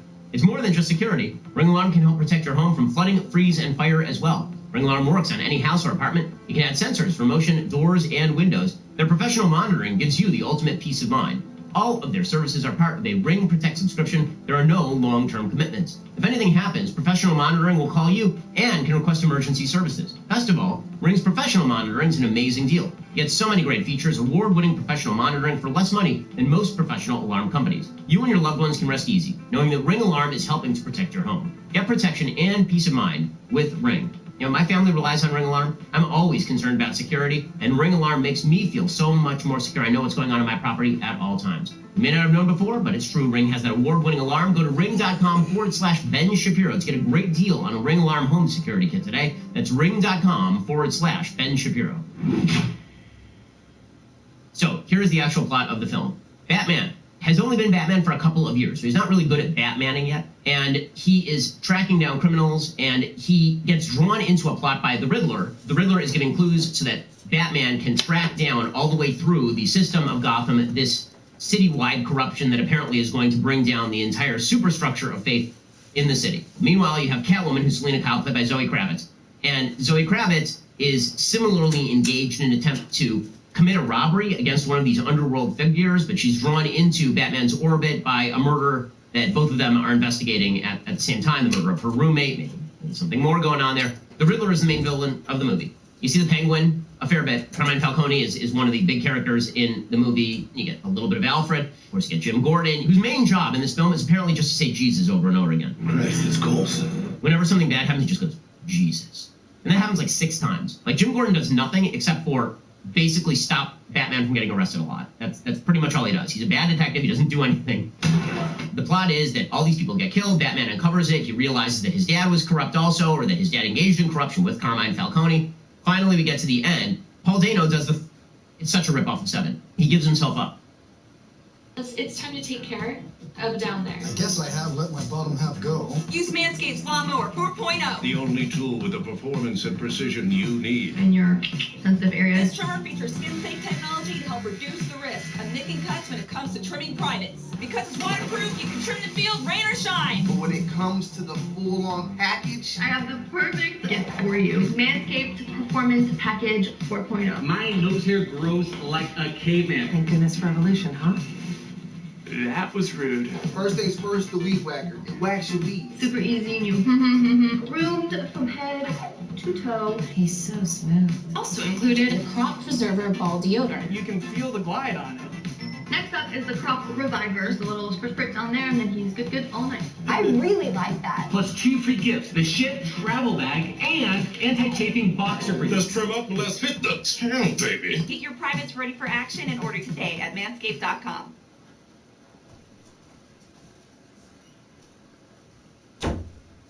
My wife's like, what'd you do? After, 6 months doing this, she's seeing all the changes that are happening. And she says, I want to do this. Yeah, I'm waiting for it. If you're trying to lose belly fat. He doesn't get captured by Batman. Batman does not prevent a single one of these deaths. Batman, in fact, is complicit in one of the deaths by accident. And he doesn't actually capture the Riddler because he's clever. The Riddler gives himself up by sitting in a diner and getting arrested. Then he unleashes a bombing of Gotham that essentially causes the flooding of the city. And Batman goes to the Madison Square Garden, where a mayoral event is now being held for the brand new mayor, who is an uplifting black female who has no other story or backstory, so she's really uninteresting. It starts to flood, and up on top, in the wings, are a bunch of Paul Dano's followers, are a bunch of the Riddler's followers who are all dressed like the Riddler, and they are shooting down into the crowd to try and kill members of the elite in Gotham City. And so Batman goes up there and he's beating people up. There comes a point where he's beating this guy, and he's really, maybe beating him almost to death. And he stops, and they take off that guy's mask, and they say, who are you? And the guy says, I am vengeance. Okay, now this is the theme throughout the film, moving the theme. Okay, so in order to explain why this is a problem, you have to now understand the character of the Riddler. So it says right at the beginning of the movie, who is Batman? I'm vengeance, right? He's just on the streets and he's beating people up. I'm vengeance. And then people keep calling him Mr. Vengeance for no apparent reason. Like, we don't know why they're calling him that, because he never actually publicly says he's vengeance. It's in his creepy diary, which again is supposed to be a mirror image of the fact that the Riddler also keeps a Zodiac Killer-style diary. So they're supposed to be two halves of the same whole. Batman is beating up this follower of the Riddler's. He takes off his mask, and the guy says, I'm vengeance. And suddenly Batman sees. Suddenly Batman realizes he can't be vengeance. That's not what he's meant to do. He's betrayed his mission. And so he then descends on an electrified cable because he's trying to stop people from being electrocuted by this flying electrical wire. And he cuts off the cable. He's holding on to it. He falls down into the water. A rebaptism. He gets up, and then he proceeds to lead a bunch of people who are not really trapped, but kind of trapped, I suppose. And he leads them to, I guess, a safer place by carrying a torch. And then he goes up to the top of Madison Square Garden, and he is helping people be airlifted and evac'd out, medevac'd out. And this is how he has learned fulfillment. So, what is this movie about? This movie is about how fighting criminality does not actually help innocent people. He says this at the very beginning. He says, I'm not sure I'm doing any good. Not sure I'm doing any good. By fighting the criminals, crime is still up. It turns out that Batman has to stop being Batman. Batman has been missing it the whole time. What Batman really has to be is Superman.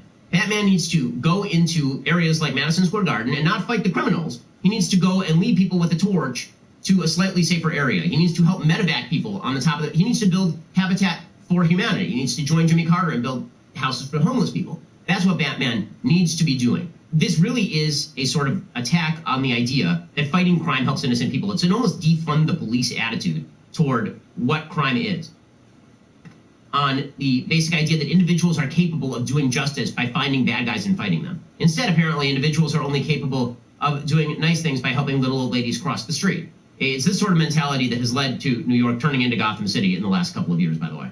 That's a fundamental betrayal of what Batman is. What makes Batman different from the Riddler and than any of these other criminals is these criminals target innocent people and Batman targets criminals. That's the basis of the character. The entire basis of the character is the cops are bad at targeting criminals because they're corrupt. Batman is good at targeting criminals because he's smart and because he's rich and because he's incorruptible. That's the entire basis of Batman. And they take all that and they flip it on its head because they don't like Batman. And this is why I have real problems with the movie. I kind of hate the movie. Like, the more I think about it, the more I get angry at it. Because they take the fundamental idea of what Batman is supposed to be, the protector of the innocent who targets the criminal, and they say that if he targets the criminal, this makes him no different than criminals. Because Paul Dano, who's the Riddler, is also targeting criminals. All the way up until the very end, when they have to just sort of add on this attack on Madison Square Garden and New York Broad Writ for no reason. He has no motivation for blowing up a bunch of trucks and flooding downtown. Like, none. He doesn't explain why he does it. He doesn't explain what the purpose of it is. All the way along, he's been saying, I'm exposing the true face of Gotham. Okay, that's a rationale. But what does that have to do with blowing up the city? They add that on just so that they can create a false distinction between Batman and the Riddler so that Batman can change his mission. So now Batman's mission is not beating up bad guys and stopping bad guys. Now Batman's mission is to be a firefighter. He's no longer a detective or a police officer, he's a firefighter. That's a betrayal, and it's a real problem. And that's my biggest issue with the film. It just feels like such a sellout. It feels like such a sellout of what Batman is supposed to be. Again, it's got a little bit of woke politics, but that's really not the problem. The problem is the broader woke orientation of the film. If the Nolan Batman was about the idea that you help innocent people by fighting criminality and provide an inspiration to people to fight criminality, if that's the idea of Batman, which it is, that's completely thrown on its head here. Matt Reeves, who's credited as both a director and a writer on the film, he does not like Batman, and I can't get over this. How do you give $150 million to a dude to make a movie about Batman when he clearly does not like Batman? When he thinks that Batman is bad, and that Batman has to be shown the error of his ways and learn to be a nicer human being. By the way, at the very end of the movie, Catwoman, who at no point has actually demonstrated any sort of moral bona fides. Like, I'm not sure she does a moral thing in the entire movie. At the very end, she says to him, why don't you run away with me? And we'll go rob some hedge fund CEOs. And he doesn't say back to her, you know, that's bad to rob hedge fund CEOs. Instead, he's like, he thinks about it for a moment. He's like, she's like, no, you belong in Gotham. The generalized cheap left-wing sensibility is very silly with regard to Catwoman. If I have not made clear at this point, the movie's also 8 hours long. It's like a Wagnerian ring cycle, this film. It just goes on and on and on. Every shot is composed in order to have people walk across rooms. Like, Christopher Nolan would snap that cut right to the action. If you watch Dark Knight, there is no wasted motion in that film, and it's 2.5 hours long. This is 3 hours long, and it feels like 4. I never check my watch during movies, particularly not a Batman movie, and I check my watch at least twice during this film. It's better than Marvel, because everything's better than Marvel, because Marvel doesn't take characters seriously, and Marvel feels like cotton candy. This doesn't feel like cotton candy, it just feels like a fundamental betrayal of the character, which is just, it's lazy writing, and more than that, it's not nice to the audience. The audience wants to see Batman be Batman, and be good at being Batman, and know why he's being Batman. They don't want to see Batman learn the lesson that being Batman is bad. That defeats the purpose of going to a Batman film. Alrighty, so that is my review of The Batman. I know. A lot of people really like the movie because, hey, it's Batman. It's hard to dislike Batman. But, folks, if you like this video, please like and subscribe and recommend some other movies that are coming up in the near future you'd like to see me review, or just leave a comment below and tell me how wrong I am, or maybe how right I am. Take that, you wicked psycho! I got you!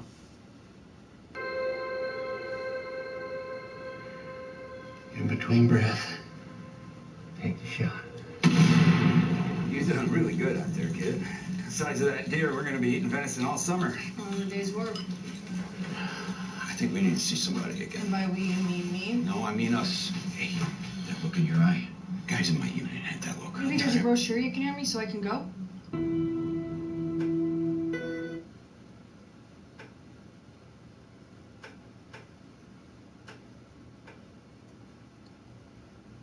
Finally here, after like years of closely following and really anticipating this movie, I got to see The Batman, and I got a lot to say about it.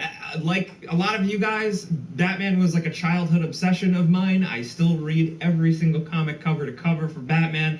I love this stuff. I can eat it up. Yum, yum, yum, yum, yum. So this movie was an absolute treat. My bias comes with that I just love various interpretations of this character. If you want, check out my other videos if you haven't seen them on Batman. But just before we jump into this, because it's really important to point this out because some people miss this, this is spoiler free. I'm not going to talk spoilers until a little bit further into this video, and I'm going to clearly say, hey, spoiler warning. So for now, this part is going to be totally spoiler free. There's your warning. I'm going to clearly mark when the spoilers start. But an overall view of the movie, for me, really, long story short, I really, really like it. I think it is, you know, a lot of people are throwing around the word masterpiece. I don't think it's a masterpiece film necessarily, but I do think it's a masterwork depiction of Batman. Now, the movie itself, I actually found the story not as interesting as I was hoping. I didn't think the mystery was super fulfilling. I thought Batman's personal connection and Batman's real character involved with this story left me wanting a lot more. I didn't really get too much out of it. But even still, with the story, it has a couple of things that it just truly understands and truly gets right. Really nails it. And overall, like, I think I could watch this movie 1,000 times just because of how good it looks, how cool the action is, how Batman everything is. It's what a lot of people, I think, were really waiting for. And I think you can honestly say that with every iteration of Batman that has come out. Oh, wow, this is the Batman we've been waiting for, right? It's going to keep happening because there are so many different, slight different versions. But Batman, I think, is just so appealing overall. And this movie really sells that. Because Batman himself, like, what a freaking presence on screen. The way they shot him, the way they handled him, his height, his weight, the sound design behind his suit, the sound design behind his footsteps, the fact that the way the light hits him, sometimes it never even really shows his eyes and his cowl. He always lights up a room or really darkens a room when he's in it. This movie does such a good job of making Batman look so cool, just doing the more mundane Batman things. Standing around talking to cops, looking for clues, walking around with a flashlight. Real old school Batman stuff. And yet he still looks shocking, like striking every moment he's on screen, and I love that. You have to really believe that this guy can scare people, and I think he does, especially with how the intro established it, man. It gave me like woo shivers. And it is smart how they establish it. I think one of the things that is so refreshing about this movie is that it is, you know, it's a Batman who's into his career a little bit. He's not as traumatized about his parents. We're not getting an origin story. The movie kicks off being like, hi, it's me. That's me, Batman. I've been doing this for 2 years. So that left a lot of room for them to really take their time building out this story and this whole mystery. Again, I don't know if the payoff for me personally was like super worth it, but still, you can't help but just like go along and watch and be hooked the whole time because it's Batman and it's Batman characters. And yes, it is that gritty Batman, that raw Batman, that like dark, like just always grumpy Batman in terms of not just the character, but also really the film itself. It's almost always at night. Like it goes hard on this whole aesthetic, but weirdly enough, it also really understands to like walk this line where like they don't forget that Batman is actually technically a hero, and I can talk about more of that in spoilers, but that whole thing really shows a good job of, and it's again, I think the portrayal of Batman and the mood and the tone and everything, it's like a perfect storm for walking this perfect line, right, where like this movie, technically people will say that it's more grounded, it's more real than the Nolan movies, but at the same time, it's also weirder and more comic booky. How do you do that? I think that is an absolute freaking masterwork that they've pulled something like this off. Like it really walks that line perfectly, where it is different, it's more real, it's more on the ground, it's more believable, yet at the same time, it is zany, it is stylized, it is cinematic, it is a little comic booky. The other thing I absolutely loved is the city.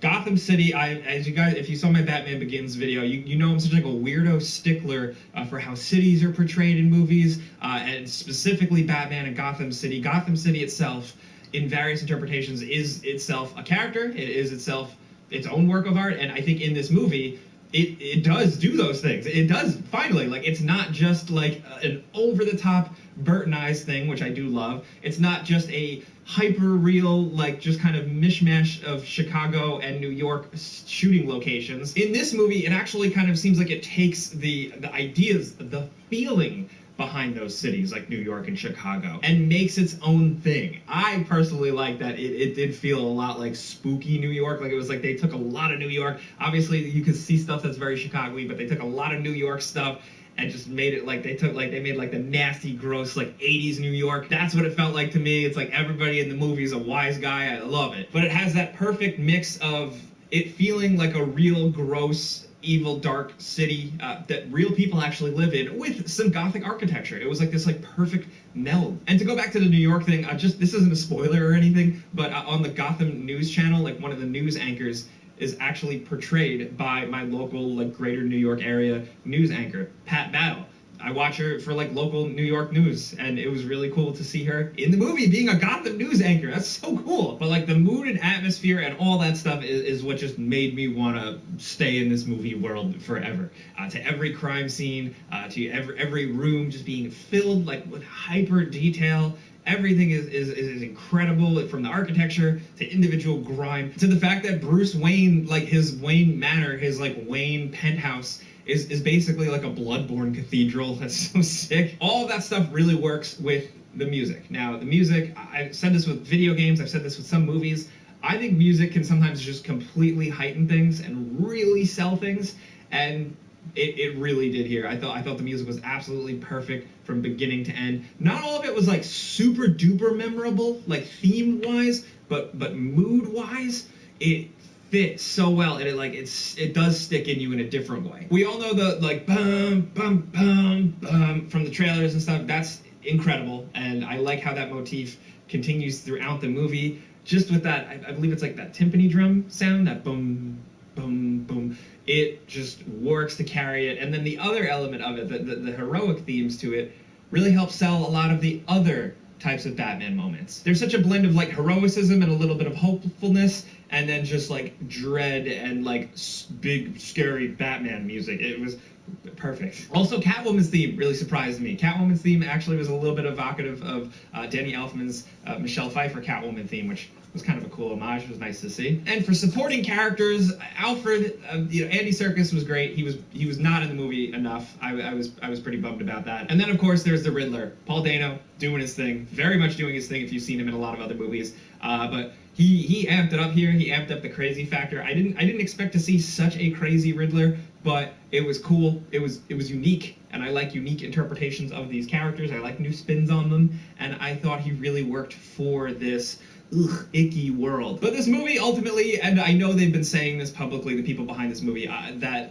they want to make more, and I think Matt Reeves and company are the people to do it, because the way Batman is portrayed here is perfect, and I really want to see this Batman grow and learn and become more, and really see more of Gotham and have more of these characters outlined.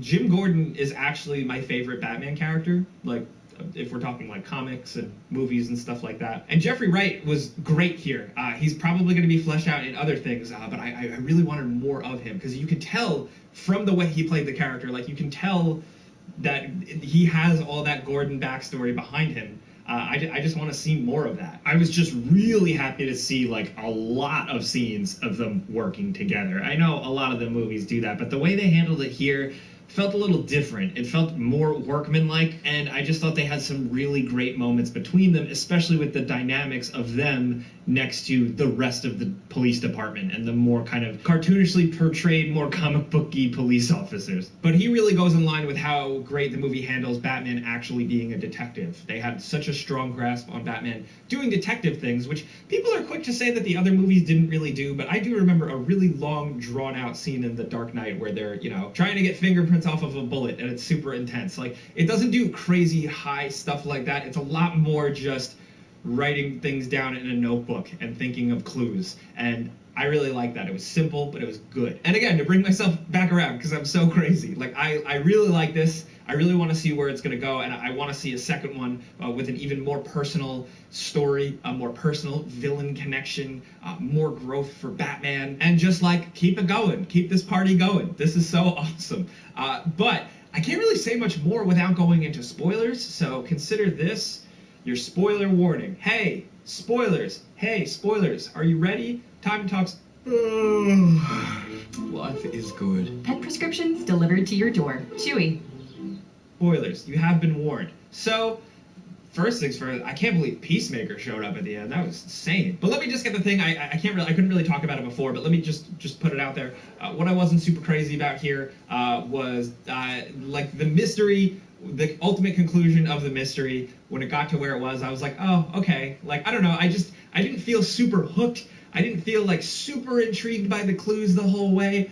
It didn't totally work for me, and that's a bummer because that's what the whole movie is. They set up a Batman who's already established to have the room to make this mystery, and I didn't find the mystery like super compelling or anything. Still, I will give it points for just being unique for a Batman movie. Again, people have talked about how it's like Zodiac, or it's like Seven, or it's like any of those things, and I think that's great. I think that's really fun to do here, and I just liked seeing that unfold.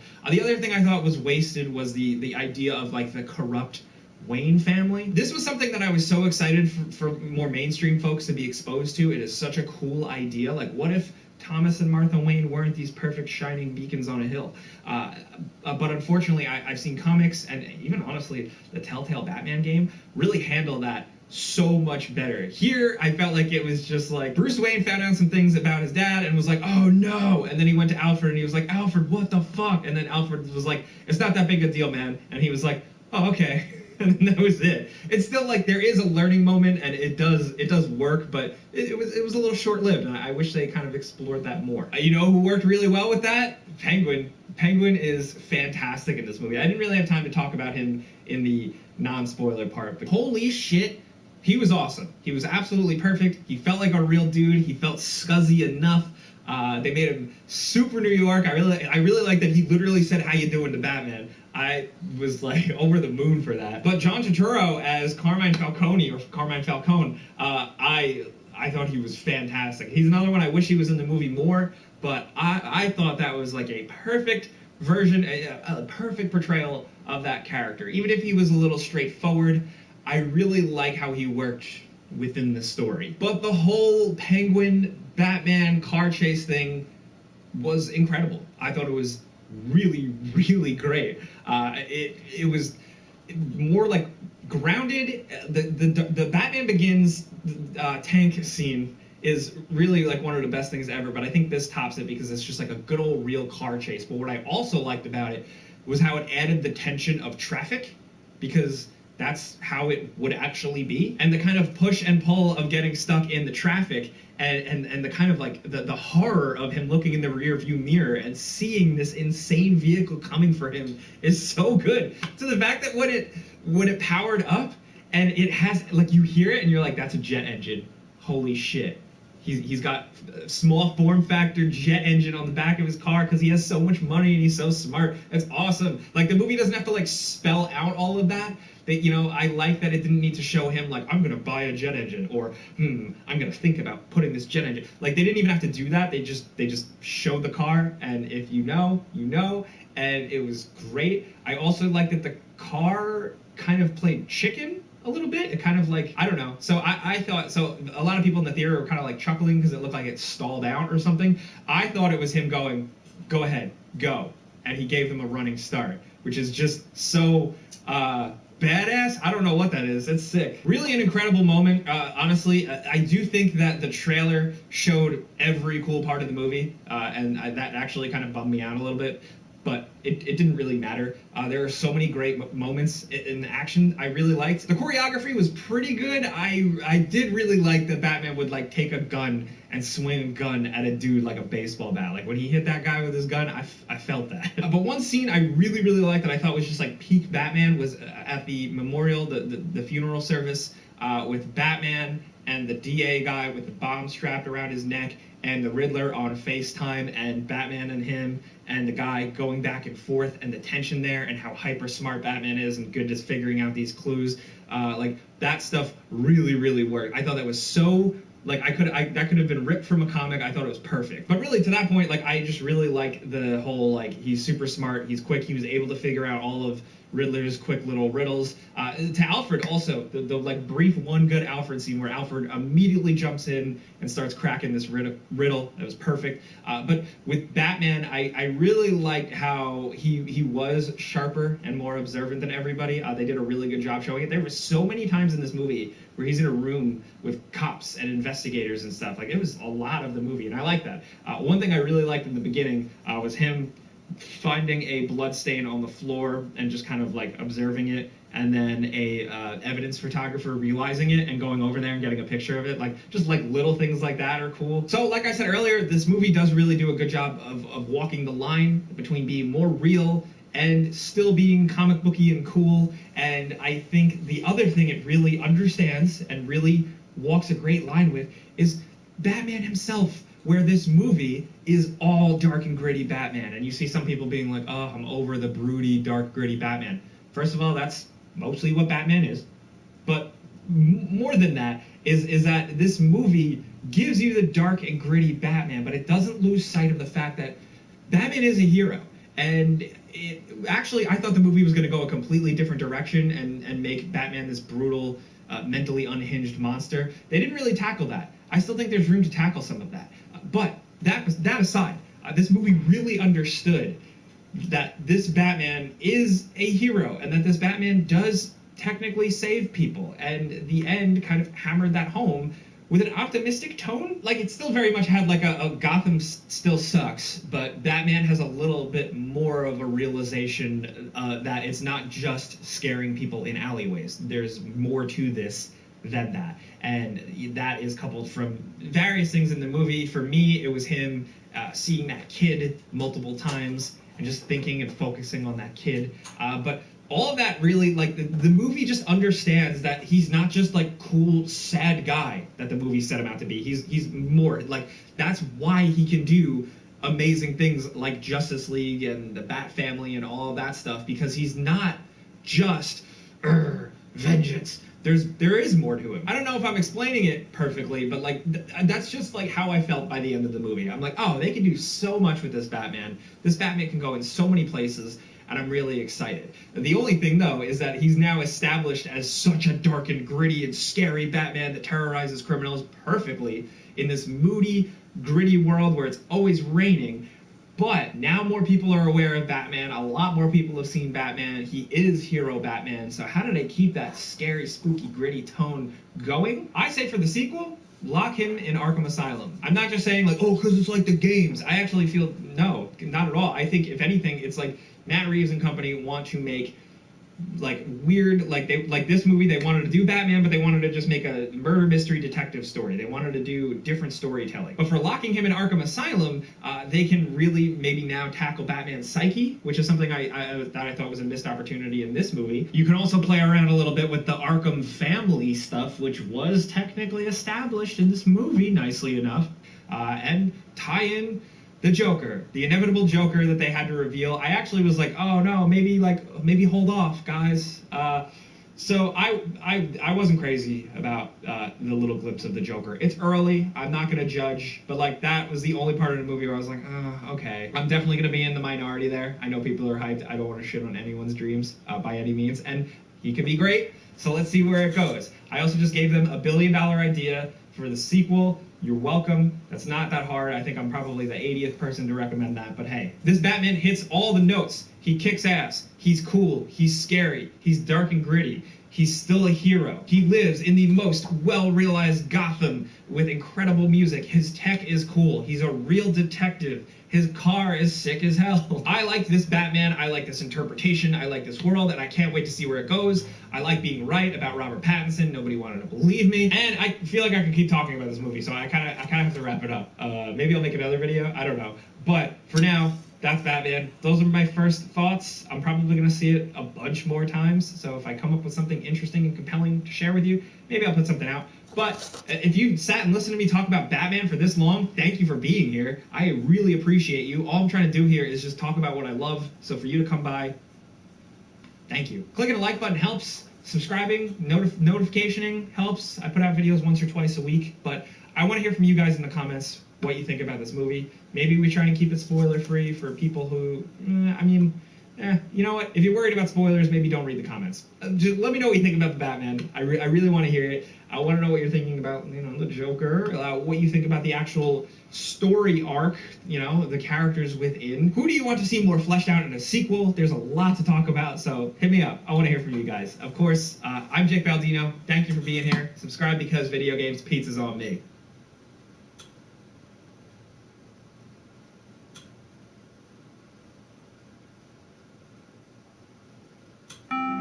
What can help you take advantage of today's low mortgage rates and save money? Rocket can. Go to rocketmortgage.com. Call for cost information and conditions. Equal housing lender. Licensed in all 50 states. NMLS ConsumerAccess.org. Number 3030.